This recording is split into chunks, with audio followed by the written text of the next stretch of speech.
Rated SPG. Striktong patnubay at gabay ng magulang ang kailangan. Maaaring may masiselang tema, lengguwahe, karahasan, sexual, horror o droga na hindi angkop sa mga bata.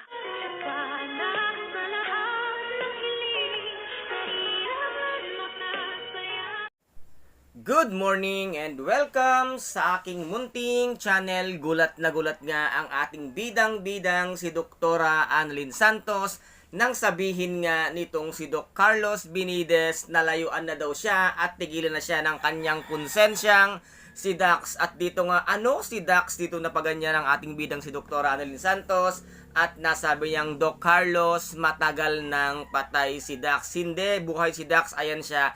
Nasa harapan ko at kaya nga kita pinoprotektahan sa kanya. Ayaw kong saktan ka ni Dax, Doc Annalyn, kaya ngayon itatago kita at ayaw ko rin masaktan ka. Lalong-lalo na ang nanay lit mo.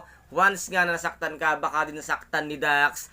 Ito nga ang nanay mo, kaya dito ngayon ay halos hindi nga makapaniwala ang ating bidang si Dr. Annalyn Santos na ang nakikita at kinakausap pala nitong si Dr. Carlos Binides ay walang iba kung hindi ang yumaunang si Dax. Kaya't nasabi nga dito ni Doc Carlos sa kanyang tauhan na dalhin mo na yan sa kwarto at itali mo na yan. At nasabi naman ni Doc Annalyn, di ba Doc, may usapan na tayo na palalayain mo na ako para makabalik na ako kay nanay at maihingi kita ng tawad kay nanay. Ngunit ang sagot nga nitong baliw-baliwang si Doc Carlos Binides ay ayaw daw siyang masaktan ni Dax, kaya pinoprotektahan siya, kaya ngayon ay itatali siya muli. Kaya ngayon, dinala na nga sa kwarto itong si Doktora Annalyn Santos at sinabi naman dito nitong si Doc Carlos Binides na baliw ay tigilan na raw siya at hindi siya papayag na itong si Doktora Annalyn Santos ay masaktan niya. At sabi nga ng kanyang konsensya, subukan mong palayain si Doc Annalyn,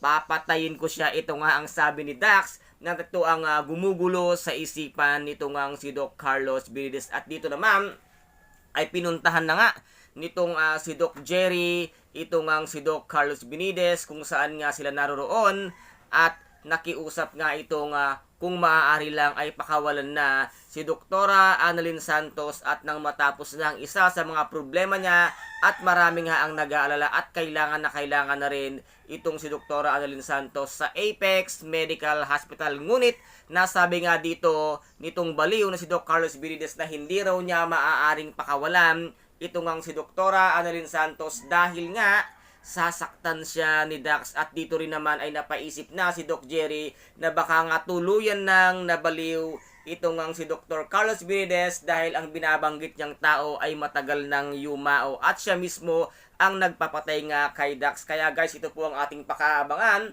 kung ano ang mga mangyayari dito nga sa abot kamay na pangarap kung tuluyan pa bang mailigtas itong ating bidang si Doktora Annalyn Santos. At kung nagustuhan po ninyo ang aking videos for today, paki-subscribe na lamang po ng aking channel, paki-like and share para maging update kayo sa lahat ng gagawin kong videos.